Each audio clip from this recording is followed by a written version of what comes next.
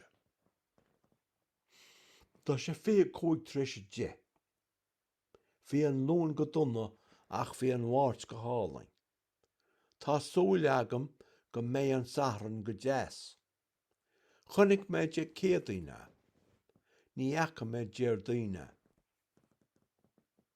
Beirt chalíní, trúr dritharacha, cearar drifúracha, cúigur inionacha, séisir duchtúirí, seachtar banaltraí, ochtar macléin. Lesson 45, page 75. Chóní mis sa char, a chóní muid faoin tú inis. Hágach an bheanisteach gach maidin agus lánach sí an teach. Nuair a bhíoh sé fleoch, dánach seánaiste agus léach sé leabhar. Cheannaí mis uachtar róite gach lá sa sabhra. Nuair a bhí muathair óg, déiríoch sé ar a séachlá gach maidin. Thaíodh sé a chola ar a hochtachlá gach uí. Deicín gach lá, ach níic minise. Hágach sé an te go minic, ach ní hagann sé an teanis.